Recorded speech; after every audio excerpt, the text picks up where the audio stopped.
Now, from high atop his desk, get ready to peel it all back and get to the root of the subject. No pun intended.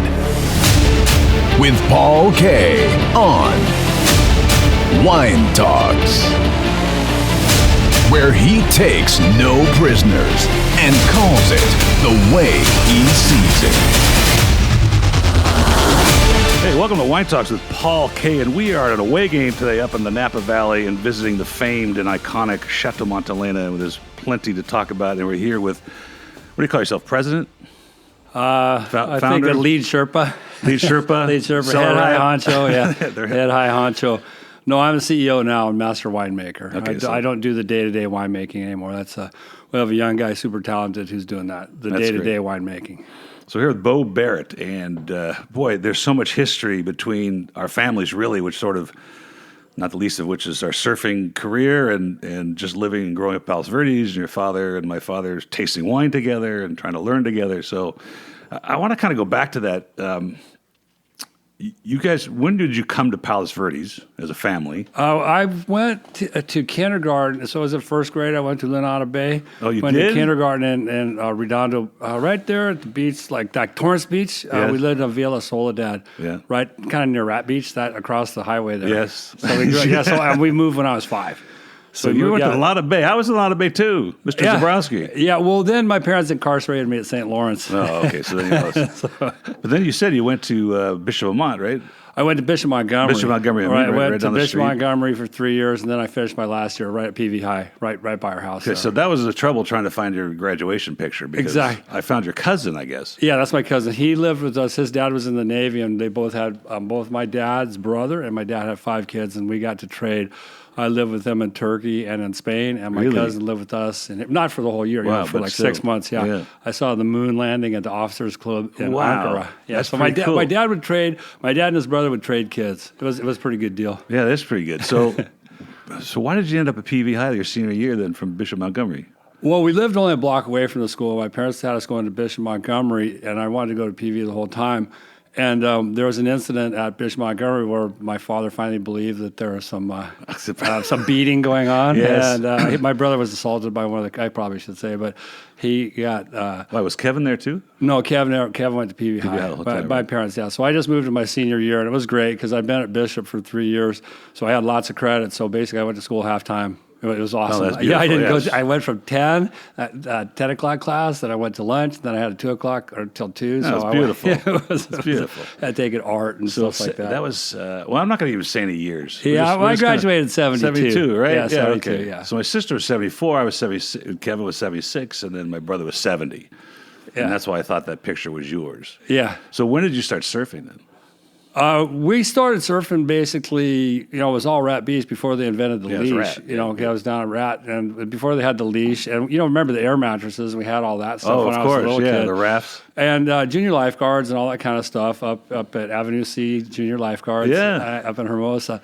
And so that's how my mom and dad got rid of us. We had a pretty free-range childhood. We had our bikes on Palos Verdes, and remember how it was just, barley fields when we were growing up. It was garbanzo fields. Yeah, garbanzos and barley, and we were just all over the place. And so my parents, to get rid of us all summer, they would just take us down, throw us out of the car at Rat Beach. Yeah. And so we had the surf mats, the air mattress ones, the big square 4-tube ones before they invented the boogie board.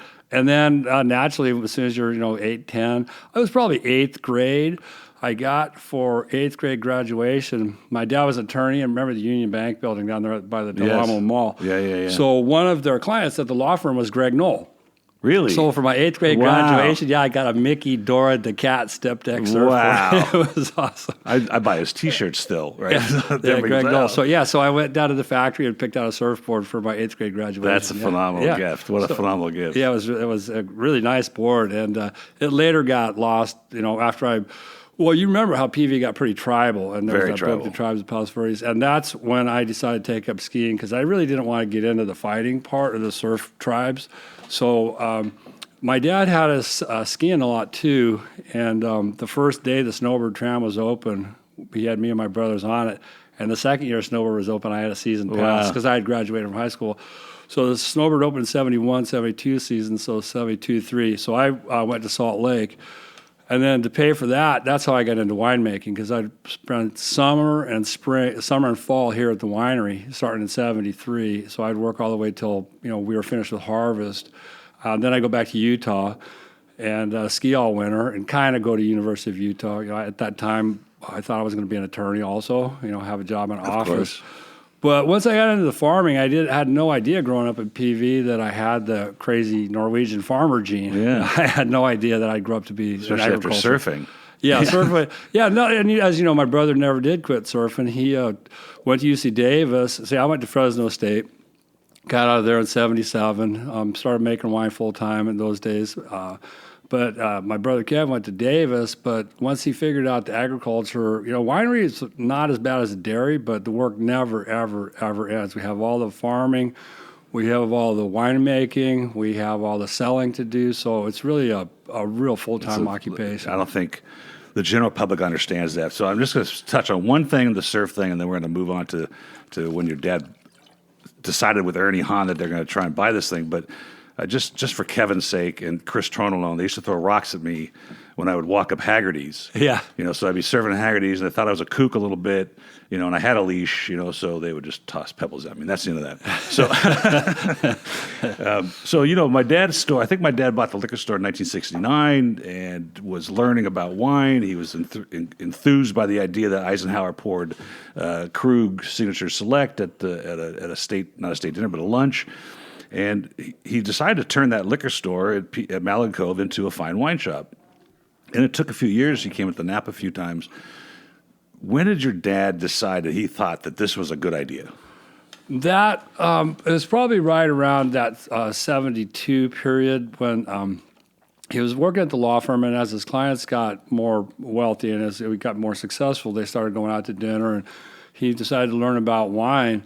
And really didn't think about putting the winery together. I think he met your dad before that just because he was taking a class up at the UCLA Extension class with Nate Croman. You remember that name Nate from Croman, LA? the LA Times. Right? So, Nate Croman had a class, UCLA Extension, and my dad learned about wine. And so he started drinking wine right about that time, 72. I was pretty like a junior, senior in high school. 71, 72, he started having wine at the house. And that's really the first time I remember it, because all of their dinner parties and stuff for me and my brothers being the bartenders, it was all Tom Collins and 7 and 7 and all that. Yeah, the usually PV stuff. I probably delivered to your house. Yeah, no question. And so they'd have these big parties, and wine was certainly not a part of it. And I was well into high school before he started really coming home and opening a bottle of wine and sitting there and working on it. So, but that would be, I was looking through our archives. We featured the 72 Chard from Chateau Montelena in the club at Palace Freeze Wines and Spirits, and that was Grgich's first vintage here. So he must have, and I know that Ernie Hahn, which I think he was a regular at my dad's store as well, where they decided they thought could invest in this thing. So, but wasn't that the first vintage? So 73 was the winning vintage. Yeah, that's right. So they started in 72. So Okay, so they came up in 72. That was, you happened to graduate from high school, and I remember I came up with my dad. At that time, he had an Aztec, I think, based at Torrance, and flew up. And so I was sort of like his co-pilot, and we came up. But yeah, they got into it. At that time, there was a tax credit for investing in American agriculture. And so they looked at cattle, they looked at pomegranates, they looked at artichokes, all the California stuff. And they couldn't figure out what to, it was basically a whole dollar tax credit. It was, just a government policy that actually worked. It created the California wine industry. So everything's here in California. The grapes are here, the people are here, but there's no money in the capital, the new barrels, the stainless steel tanks, refrigeration. So the sleepy, somnolent Napa wine industry needs an infusion of capital. And so when those 25 wineries all started in 1972, that was actually because of federal tax credit. And my dad, as a tax attorney, his job was to find a place to invest in American agriculture. Now, they were setting up at the Brown Derby or at the Pacific Dining Car or something, and they're sitting there trying to, we don't know anything about cows, and cows get sick and die, and only Californians eat artichokes, and what the hell's an avocado, So they're trying, and oranges, so they're looking at all that stuff, and they're sitting there at this dinner, and the way my dad would tell the story was they were sitting there drinking a bottle of Robert Mondavi, and this doink, the proverbial light bulb goes off, and he goes, what about this stuff? Yeah. So then he calls Croman, and Croman introduced him to a few guys up here, and he looked at a couple properties, found Chateau Montelena, and it was a ghost winery. Yeah, it was empty. It had been empty for quite a while, right? Right. There was an apartment on this upper deck that Jort Frank, who put our lake in, but Jort Frank only owned 16 acres. So the property had been broken up over time, and the original family had the vineyard that the Tubbs' daughter, her name was Wilson.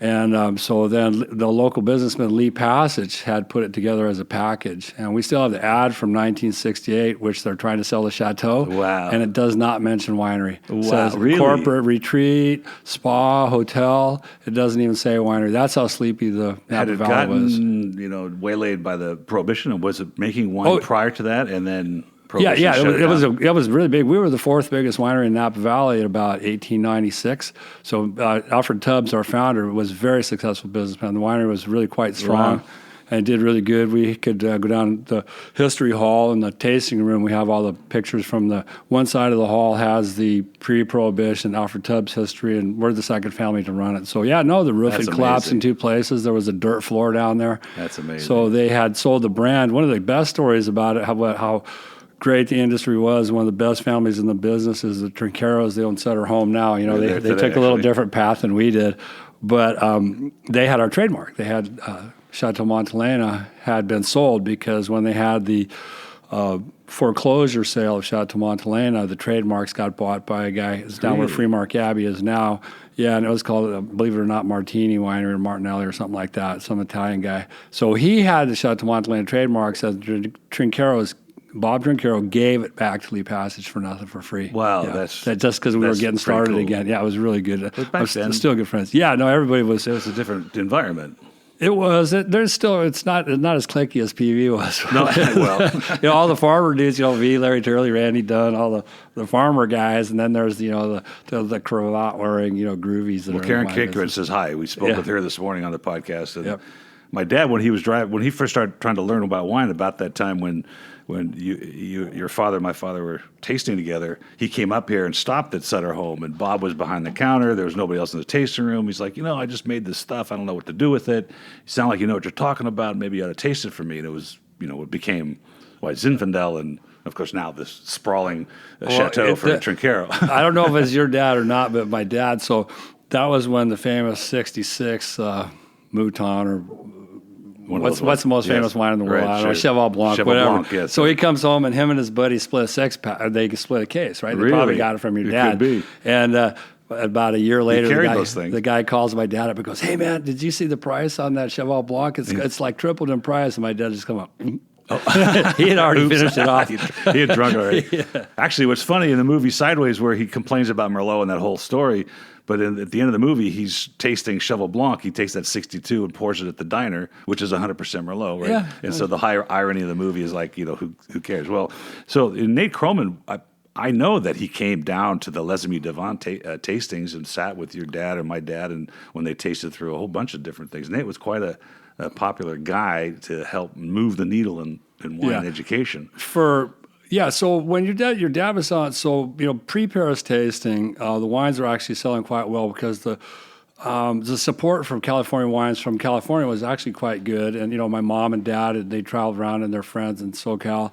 And San Francisco, of course, every winery ever built after Prohibition, like Martini was the first one built in like 39, that had a tasting room. So, from the Bay Area, the knowledge that fine wines were being made in Napa Valley was pretty good. So our support, pre-Paris tasting was in the rest of the country where you couldn't sell wine, only good wine, Boston, New York, D.C., all that kind of stuff where we couldn't make market inroads. But California was always still happening. A good support. Yeah, no, California, for example, won the 73, won the Paris tasting in 76. We were long out, and we were actually going to raise the price like $1 a bottle to $7. Well, we were at $6.49 back then. Yeah, you're exactly. Really sucking it dry at that point. I still have the liquor store dividers where I had to go through it. So we brought a bottle of wine to the counter, and I'd look for it. Chateau Montelena Riesling, it was $5.49 or whatever was the price. It's like, look at the prices, and you can't believe it, right? Yeah. So I'm going to say one thing about that part. Your dad came in, and he's like, I just lost my train of thought. He goes, Paul, to my father, I need you to carry these things for me. I'm tired of the Palos Verdes socialites coming and asking me for donations all the time. So I just want to point them to your store and let them come in and buy it. So that's why we had all the wines. It was smart on your dad's part.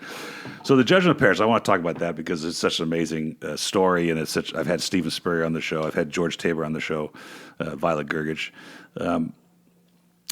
Your dad, this is kind of interesting because that era of wine, it was about the passion, it was about the idea. In this case, it's about the investment tax credit, but it was a different world for wine then. It was approachable price-wise. You could try and make some money at it.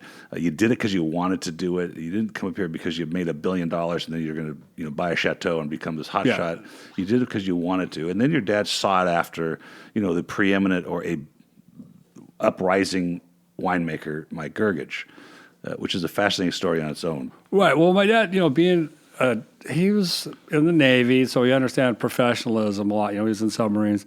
So to get pros, and the first guy he got was our vineyard manager. His name was John Roleri. And this guy, he retired from another place. He was probably 68, 66, older than I am now when he took the job here to develop Montelena's vineyard. And he had plowed with a mule for Madame Depends at BV. So he was an old dude, and he was like a grandpa to me. And he's the one who got me into farming and the work ethic and the love of the land. And if you think about in the early 70s like that, there was some of the hippie stuff of back to the land had rubbed off on everybody. I think it certainly did on me. Being a high schooler and listening to the Grateful Dead and all that kind of stuff. It's like back to the land, going up the country. So it wasn't that hard. Canned heat. Yeah, exactly. So, but what he did was that realizing he had no farming experience. Remember, he's from Chicago and then from Burbank, L.A., Navy, tennis player, attorney. Really good at it. So he put the team together. So that's how he got, Mike Grgich as the winemaker and the vineyard manager, John Roleri. And that's how he just tried to put together a top-notch team, hire the best people he could, and then just kind of be the philosopher king. And he was a really good owner in that way because actually, after 82, when I became his winemaker, he really did if you were a good pro and you knew your stuff and you worked hard, he would generally basically stay out of everybody's way. And with Mike Grgich was a difficult guy to work with. John Roleri, on the other hand, was just an amazing guy. It was kind of like the perfect storm, though, because Mike was looking for a place to go. He'd already kind of spent his time at Mondavi and Andrew Chelichev at BV, and so he was, in a prime position to start something from scratch. Your dad was looking for somebody with his character and his skill set. So Joanne Dupuis. Yeah. I tell my dad this story the other day, and my dad's 92 now. And I said, Dad, there's this woman, Joanne Dupuis, and she was responsible for helping, Patricia Gallagher get these wines from, and maybe I jump forward, we'll talk about the Judgement of Paris now, but Patricia Gallagher had come into my dad's store and had announced that she was visiting her sister and that she was working with l'Académie de Vin, and she was, and that's apparently when Steven Spurrier said, hey, I need you to go up to Napa and try and figure out how we're going to get these wines here.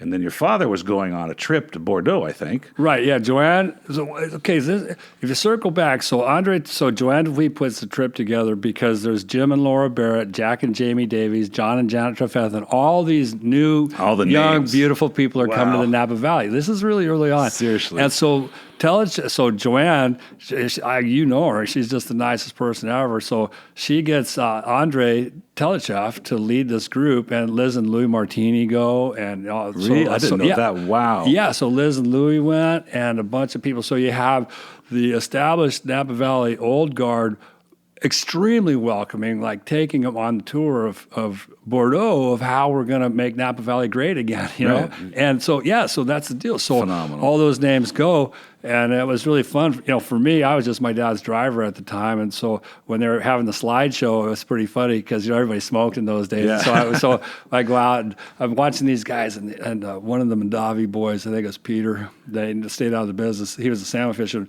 They got this giant grill with these salmon on there. That's the first time. Coming from Southern California, we don't have the salmon. No, once you're in NorCal. Where was that? Here? No, it's at Monte Rosso. Oh, okay. So it was up in the Martini's place. And so that's how that trip came together. So the American tour group the young, new couples and some of the established old guard are all, heading on that trip to Europe that Joanne put together. Was it really tennis and wine? Is that what the thing was? I can't answer the tennis part, but I believe it was. Yeah. So I kind of jumped ahead because the idea of the Judgement of Paris, which we don't need to talk about because Stephen did, but here's this idea that they're going to taste off between the Bordeaux's and the Cabs from Napa. They're going to taste off the white Burgundies to the California Chards. And, Spurrier says it wasn't going to be a taste-off. It was really just going to be a tasting of the California wines, but I decided to make it a contest at the last minute, and the judges approved it, and then they screwed up because they couldn't figure it out. So, effectively, that's the way they felt. Yeah, that's the way he told the story to me, That's the way they felt, That's right? the way I understand it, yeah. So she's trying to figure out how to get samples to Paris, right? Because apparently it wasn't as easy. Well, it's not easy now. It's even harder to get across state lines, but... so I was telling my dad the story because I was talking to Joanne on the phone, and he goes, I remember when Jim came into the store with the Time Magazine article with his famous moniker, not bad for a couple of guys from the sticks, and started telling the story and started to complain that he had to carry the wine in a suitcase, and it was a pain in the butt, or whoever was carrying it on this trip, to get it to Paris. He goes, it was just a pain in the rear end. He goes, I remember this. Your dad telling this story. Yeah. So now we've gotten the wines in the Paris, and your dad is apparently at a chateau somewhere. The way he told it was at Lascombe. Oh, it was Lascombe, okay. Yeah. And he gets a phone call. And I'm thinking maybe you called him. No, it was George, I think. Okay, so the results of the winning of the whites first came from Paris to Napa.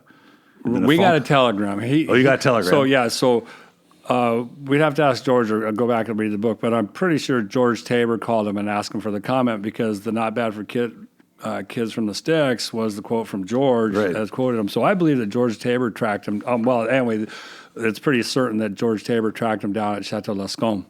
Okay, and that's where he all the Americans were just keeping it really quiet. My dad told the story. It's like as soon as they got back on the bus, they're all Yahoo. But he sent us a telegraph. How I found about it, we were just in the cellar. It was a regular summer day, spring. Racking barrels or something.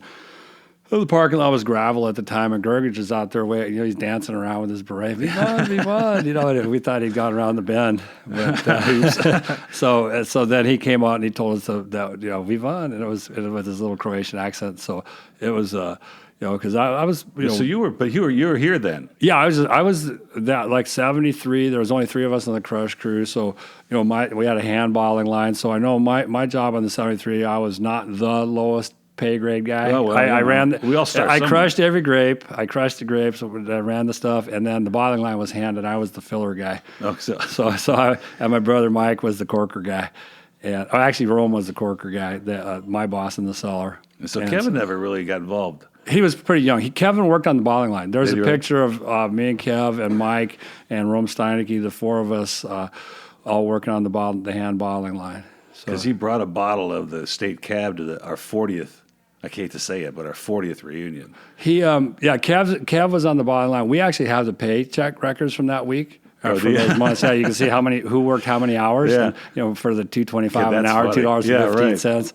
And we have the payroll records. And my brother Mike was not on that, but for just only the bottling. But Kev was actually helping out a little bit because my folks, my dad was a kid of Irish immigrants, and we had to work in the vineyard when we were up here for the summer. Course.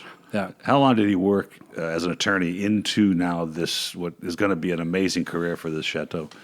Well, we had to wait. It took a long time because we're planting the cab in 72 and 74, and the place was always designed to be a Cabernet house to make the estate cab. That was the original design, and as you remember, through the Parker years, we were kind of those guys, they make Chardonnay. Everybody had forgotten about that we made Chardonnay. We always made it a little bit, but.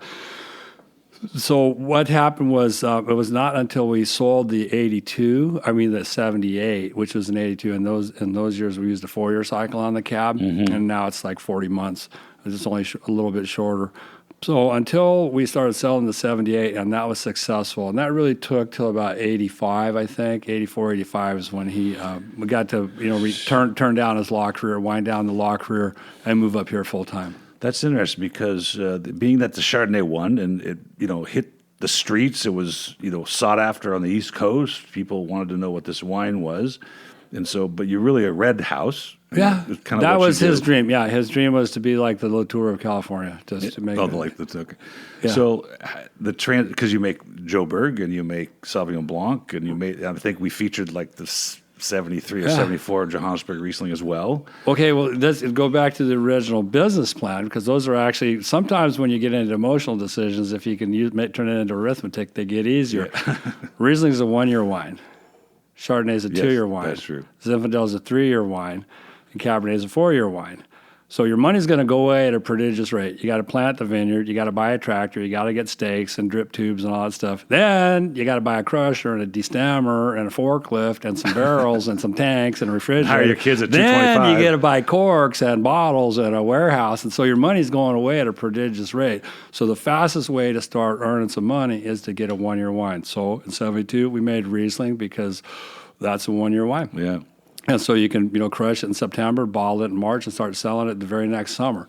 And then, so when those original product decisions were made, they were actually part of the business plan to establish this great Cabernet vineyard. And so that was calculated, thought out. This is how we're going to do it. We don't know anything about wine, but we figured that much out. Right, and the reason we still make them is because if you taste our Zinfandel, having a table wine Zinfandel rather than the big, massive Dry Creek style or the Larry Turley style. We make this like dinner wine style Zin, and we could grow. If we were only in it for the money, we'd grow nothing but Cabernet on this property. But why do we even screw around with Zinfandel and Primitivo? Yeah. Well, Primitivo too. Yeah, wow. Well, Heidi differs with me on this. She thinks they're different, but I say the clone, the DNA is the same, and it walks like a duck, it swims like a duck, quacks like a duck. It's a duck.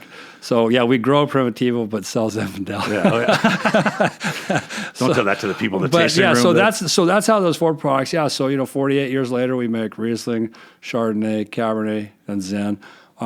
When we leased the Takahashi property, it's a 35-year deal. We got the Sauv Blanc came with that, so that's tasting room. We have 4 acres of Sauv Blanc.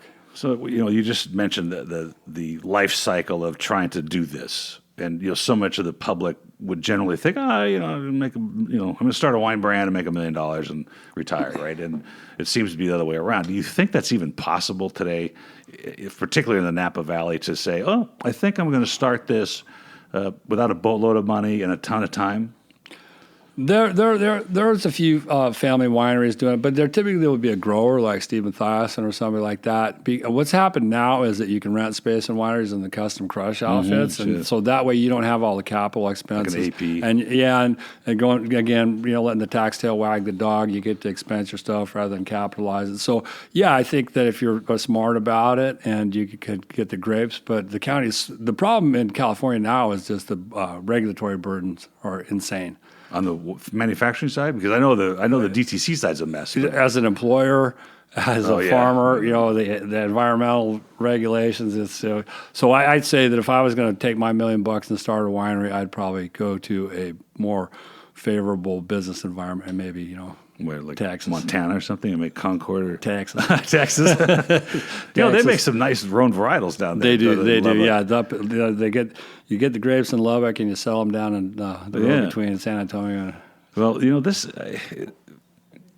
With Karen Cakebread, particularly today, she says, these people that come up here with their, they're surgeons or whatever they were, and they're asphalt contractors for the government. They made their billions of dollars, and they don't pay attention. They're not passionate about it. And there's something. We were talking about the history of the vine, so to speak. Here in Burgundy, you've got these things from the 1200. The monks figured out, where to grow the best. What's going to happen to the grapes, how deep the roots have to go, without any labs, without any technology. It's just quickly on phenolic ripeness and how is the wine's going to turn out. And that's passion. Your dad had passion. Andrew Chelyshev had passion. Mike Grgich had passion because it wasn't about trying to make a buck. No, it was about coming here. I remember one time, this is going back years and years, my dad was bragging to one of us, yeah, man, we made $1 million last year. And the guy goes, what? You screw around with those grapes and those barrels and the sales and the taxes for a lousy $1 million? But so some of the people that come up with the the tycoons that come up, they're into the passion of the thing. Like, Joe, what's his name? Joe from Devo. He's got it. Robert Kamen, he's got the passion. If you do learn to love the land, like we all do, yes. And work with your property, like you said, like the monks did. It's like you understand your land, you trust it trusts you, and you do the right thing. You know how terroir, they talk about it. Well, the hand of man and the decisions he makes is a magically critical component of the terroir. Yes. So there are a lot of the people that come up with crazy money and invest just to get chicks. Well, but there's other guys.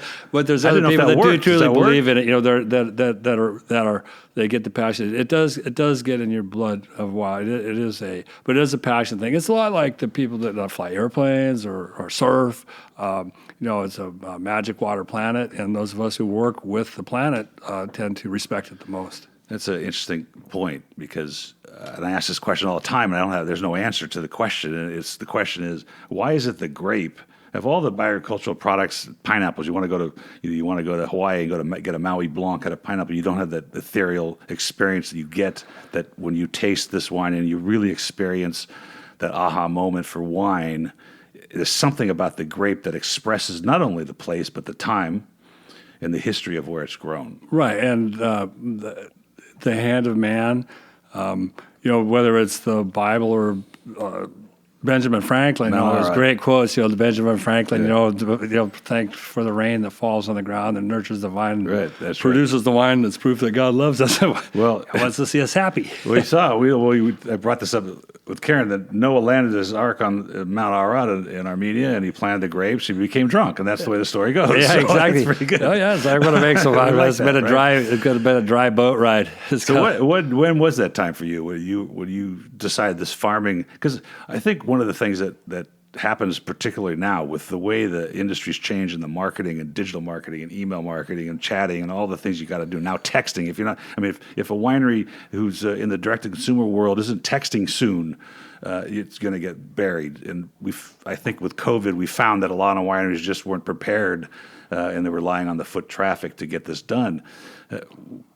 What's going to happen with this next level of winemaking and getting it to the consumer and how we're going to produce this? Have you guys put any thought into that? Oh yeah, we work on that all the time. It's you see that like Miss Mannix here, where we have plenty of the younger millennials working on our marketing side, because for decades our consumer group has been people, the boomers, our age and up, and as they age out, we got to get the next generation to get excited about wine. They're much more of omnivore. I'm sure your dad would say people that you go to a PV Country Club right now. There's people there that only drink Rheinbach Chardonnay. Yeah. That's all right. they want. That one wine. So they're super brand loyal. What we see now is with the next generation of consumers, they want quality, they want authenticity, they're willing to pay for the real thing. So that's what we focus on: is stay small.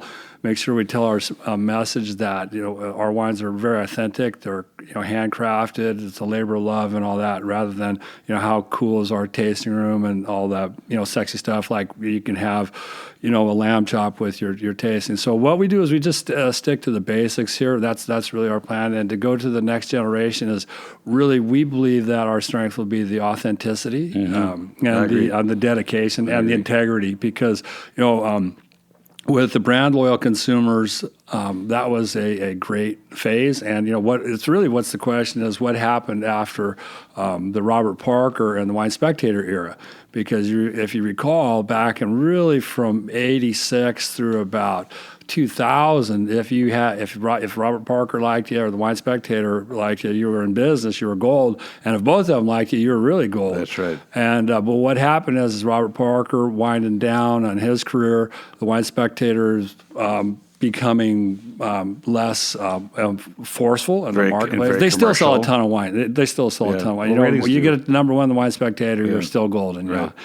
But what happened is it's a little bit like the Cold War days. You're either with the Americans or you're with the Russians, and everybody knows who, or the Soviets. So you know who you're with. It was a very stable environment, and then now it's this anarchy that you see around the world. Well, it's kind of like an allegory going to the wine business. Is you got to be nimble, you got to be quick, you got to have products that will sell themselves. Thinking about it's in the modern world, it's so difficult to sell one bottle of wine, but that bottle of wine has to sell the next one for you. That's right. That's the trick, is just to put out amazing products. There's been a little stability in seeing this every day with, when the millennials started drinking, there was a huge issue in the wine world. What are they going to drink? Who are we going to get to them? How are we going to talk to them? What's going to happen? What are they drinking? They're drinking, craft beer. Now they're drinking, defined spirit, quality spirits. But I think you're right. I think that the brand loyalty and the story now, and with the advent of so much social, that you can tell the story, that you can get your message across. And I had this conversation every time because I have to put it out there. Our wine business in Napa, and even the French winemakers, are up against a lot of crap. I mean, you can get on Groupon and get 15 wines for $45. Yeah. It's junk, right?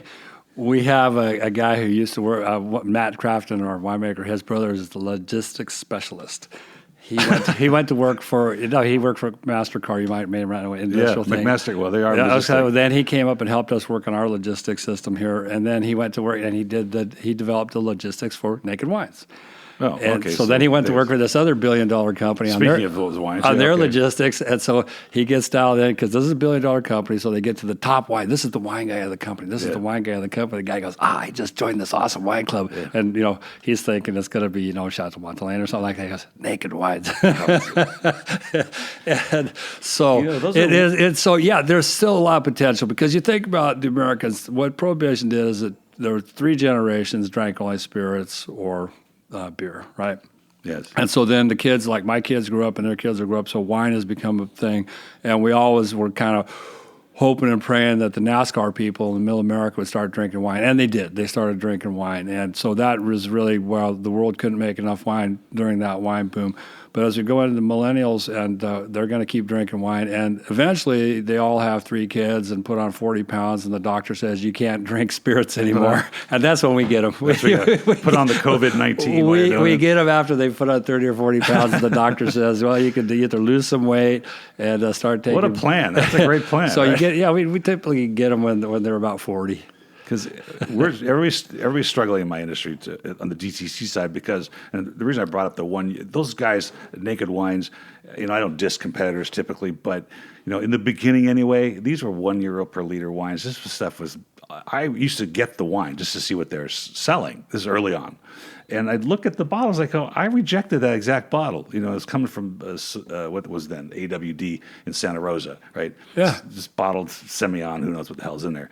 And I just look, I go, this stuff's no good. And people are getting it, that's not an experience. So to me, and it's getting back to what you're saying, wine is an experience. It should be an experience. I should be able to sit down with this glass of Cabernet from Chateau Montelena. But they got to start someplace. Tell the story, right? Yeah, but they got to start someplace. If you think about the greatness of the Sutter Home White Zin, the success of that, and then following that with the KJ Vintners Reserve Chardonnay, those entry-level wines, they gave us all the consumers eventually in the long run. So they might have started with and what happened with the Gallo Hardy Burgundy and stuff, that really never got people to go to cross. It was all just the Paisans. That was just the same group of people that kept selling the same. Yes, right. But what happened with, if you think of the KJ Vintners Reserve, is like how many people started with those soft, low-acid wines, because especially that generation that's a little bit older than us, where Americans really like sweet. How the British like salty and the French like fat. And the Americans really like sweet. And so having those Chardonnays, like Ron Bauer is a great example. It's like giving the people what they want, having those low acid, really quite sweet, quite soft Chardonnays. And then what happens is like, I don't like Chardonnay, it's too heavy. And then they come to our tasting room and they go, well, this is what it, try this one. And so at our tasting room, it's like, we get people in here right now today who've no Paris tasting or nothing. I don't drink Chardonnay. And the Ron Bauer killers. And they're sitting there, they got their glass, and they go, look, an eagle. And they look away, and they put some Chardonnay, and they go, oh, this is really nice. Yeah, that's really funny. So, it's leaner and brighter, and Ron Bauer. Yeah, so that style of Chardonnay, but that was extremely difficult to sell. I think in the 80s, 90s, when we were really a red wine house, where Robert Parker really loved us, and Steve Tanzer and Wine Spectator, all those ones were, rooting for us through around 2007, something like that. We We always made the Chardonnay. It was 2000 that we had to decide whether to reinvest in it because our prime grower was getting ready to quit and his vineyard needed to be replanted. And so we had to decide whether we're going to it came to a point where we almost stopped making the famous Chardonnay because in 2000 it was very difficult to sell because of the success and the scalability of those ML plus barrel fermented high oak, high sugar Chardonnays were really dominating the market, so much so that our style of Chardonnay was really quite unpopular. So we talked about not making it. So interesting. But then my dad and I, we sat down and said, well, we got this franchise with the Paris tasting. Chardonnay is a great product. We love drinking it. And I actually thought at the time that people would come around to drinking proper Chardonnay because you got to remember at that same time, Burgundy price was going through the ceiling. So everybody loved that pure, crisp, bright, brilliant Chardonnay as long as it had a Burgundian label on there. But I say, but if we can give them the alternative here for 1/5 the price at the same quality level or even higher, then we'll eventually get them in the long game. And so then, sure enough, really when the millennials came along, so clearly the country club Chardonnay is still extremely popular with one demographic group, the country club people, like the Cougars or whatever you want to call it. PB Country Club, which is a classic position for that. It is. It's awesome. And, like the LA Country Club used to sell a pallet of our Chardonnay a year, Really? Yeah, it was always really popular up there, but that was with the people who were drinking French wine. So that's basically the, kind of the brief history of it. You think that Taste of Paris in 1976 took a little while for that traction to hit and the popularity for California wines to become, like George Tabor will tell you, well, it would have happened in 5 to 10 years anyway. And I'm like, well, but we wouldn't be having this conversation. So I don't necessarily agree with all that completely. But do you think that story's ready to tell again? I mean, Bottle Shock came out, the movie's not a great representation of what happened. And the book is an excellent tome of it. Do you think that this time now, and how much of your business is really based on that story? In other words, people come, oh, yeah, I saw the movie. Oh, yeah, can you take me on the Bottle Shock tour and all that? It's significant. I'd probably say of the visitors here, it's probably in the 15 to 20% range. So it's not a ton. But it's still significant. It's not But I'm thinking 60%. Mike and Violet have really focused on that on their thing here. Yes. But really, that was about Chardonnay, and we're really all about Cabernet here. So we have a much broader and bigger story. Like that was that time, that was that wine. So we tend to do it every 10 years. So we celebrate it. So the 40th anniversary of the Paris tasting was a big deal for us. Other people want to do it on the 45th or the 46th. Stag's Leap clearly wants to do it, but they're owned by Altria now. Sure. And, if that's all you got, but we've had a lot of successes with our Cabernet and wines over the years too. So we're so extremely grateful for it, but it's not our sole story that we tell here. I just when we were talking about millennials and telling the story and trying to get behind these brands and let people know that there's more to it than just some label. Like one of the stories I tell is this: I tasted a Saturday Night Live Beaujolais. Okay? It was real Beaujolais. It was from France. Yeah. And it was awful. I mean, but if somebody bought it because they're SNL devotee, they're going to be going, ugh, this stuff's not very good, right? So that's not a story. The story's here at places like Chateau Montelena and your father's history. That's why we're relying on people like you to get the word and keep spreading the Bible. So I got 2 more subjects, then we'll wrap this up because we're getting on here for 45 minutes. But organic and biodynamic, is this something that you're doing, that you want to do, or do you think you're just part of, Well, we've always been on the sustainable side. The thing about biodynamic, it's really a religion, not a farming practice. Yes. And that's the thing about biodynamic. What I like about biodynamic is that it makes people farm like we do, that they respect the land and they take care of their plants a lot better, and they take care of their soil primarily. But I never knew any other way. That's the way we're doing it. And to say we're sustainable, and the thing about certified organic, and this is a true story, we make our own compost. Yeah. So you make the compost, and in the compost you put in wood chips for a carbon source. You put in all the byproducts from the wine, the grape skin, seeds, pulp, stems, all that stuff, pumice. And then you put in manure for the nitrogen source, and then you cook it for a year. So and so if you're certified organic, that means certified organic. All that means is you do the paperwork. Right. So you do the paperwork. So what do you need to make certified organic compost? You need the paperwork for certified organic chicken shit, and I won't do the chicken shit paperwork, so we're not certified organic. Yeah, But and the other thing about it is too. So let's just say you have an insect coming into your property. We had the European grapevine moth, a great example. It's a Lepidoptera, right? The biodynamic and the organic pesticide you use is Bacillus thuringiensis. It's a broadband insecticide that kills lots and lots and lots of kinds of hard shell and soft shell insects. So it kills a lot. There's a lot of bykill on it, or bycatch, whatever term you want.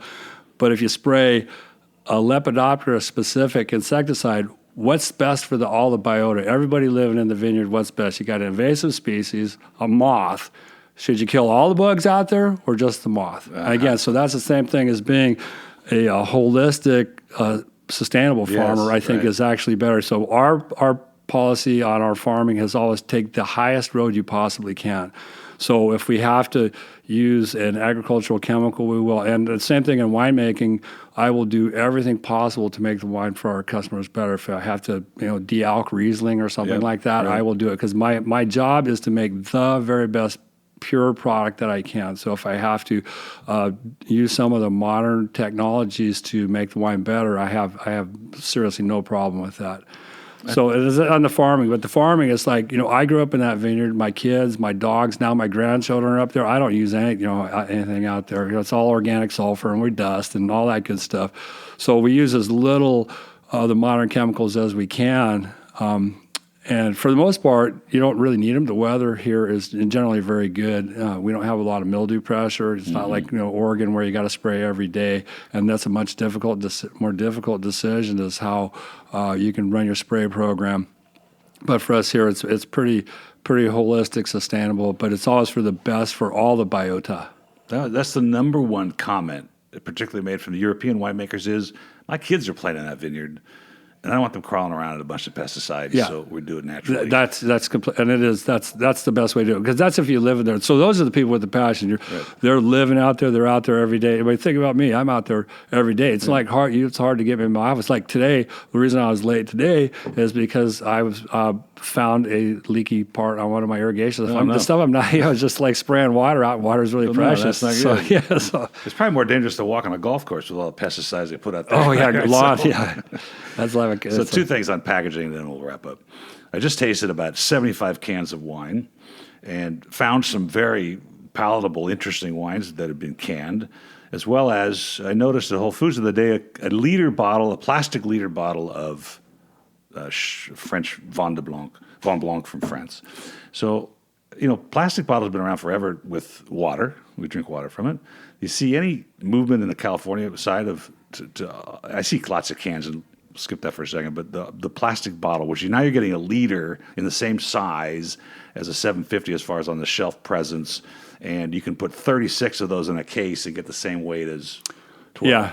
I definitely see that. The leader in that really is Sweden. They're very extreme. Yeah, they're well. You got to remember, it's a symbol lager. They have a state monopoly, so they have very strict rules on their environmental laws. And so, over there, everything under I think 15 kroner, which is about $15. It's all in alternative packaging. The Tetra Pak, the plastic box or the plastic bottle. You see that, and I do see that. Here. We, at our quality level of production, so like for us, we've never used Chinese or European glass. Again, back to your sustainable thing. So all of our packaging, other than the corks, actually is North American produced. So we get our glasses all North America, because Canada, Mexico, it's all, so we get North American glass. We don't use the fancy bottles. Our bottles are just the lightest ones we can use for it. But I definitely think that that's all part of the global move to sustainability. I think the cans is good. I personally, I'd probably have a problem. I'd be kind of inclined to drink it like a beer, right out of the can, and then next thing you know, you drink a half a bottle of wine. Well, the 375 is like the size of a 12-ounce beer can, right? So so then all of a sudden, you're so used to knocking back a beer and it's 6% alcohol, you knock back a bottle of wine or a can of wine with 14% alcohol. You're talking about it's a big difference. Getting in trouble in a hurry, sleeping on the sofa or something. I did notice most of it was just like, it's going to go in a can, don't worry about it. But I had a 250 of a Russian River Vintage Pinot Noir. It was really good. I had a Lodi Cab 18. It was really good. And a 187. I don't know why they make it that big. So there seems to be a movement to actually get into the can, forge portability, a decent wine. No, try to go get in and go see Francis Ford Coppola. Yeah, ask him how is that champagne he was making with his daughter was in that can. Is it a can? Yeah, but that was like 10 years ago. Oh. So they tried it. But yeah, the can thing, it's like, it's kind of out of my sector. Yeah, I don't think it's here, but I just wondered what if the consumers talk about it, I just did it because I wanted to show my members, what's out there. And well, the diversity of the packaging, it's great, because you see the kegs going out now, for the Wine by the Glass programs and stuff like that. And so I think anything we could do is all great. It's all good. And so I support the whole move. If you have products for that sector, I would, if you started a winery and we were down in Madeira or someplace, and $1 million. Yeah, with $1 million. Yeah, we definitely would be. Well, we'd be able to see our foothills probably. Okay. Yeah. Hey, it's a pleasure. I'm not going to take any more of your time. I know we got some tasting to do. I think what I'm going to do, because I get all my surf shirts from a place called Last Wave Original. Huh. And they have the Greg Knoll. Wow. So I'm going to pick up a couple for you, send them up. That'd be awesome. So when you come out to the tasting room, they're like, what is he wearing a surf shirt for? Yeah. Right. One of our neighbors here, I don't know, where the Harbor House in Kona. Oh, yeah, right. Honokawa Harbor. Yeah. So my neighbor, Peter Nissen, the guy who farms Markham, right next to my vineyard, I walk in, I can always tell when he's in a good mood because he's wearing his Kona Brewing, Honokawa Harbor.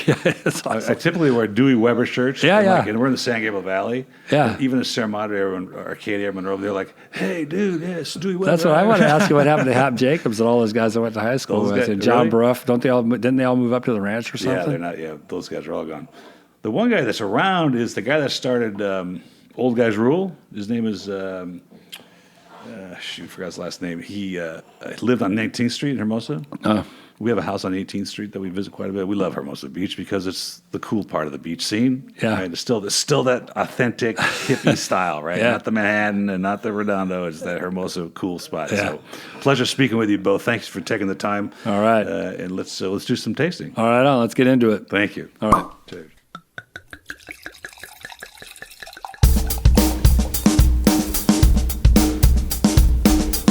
Thank you for listening to Wine Talks with Paul Kalamkarian. Don't forget to subscribe because there's more great interviews on their way. And of course, all these podcasts are sponsored by the Original Wine of the Month Club, 48 years in business. Don't forget to visit our website, wineofthemonthclub.com. Folks, have a great time out there in the wine world. Cheers.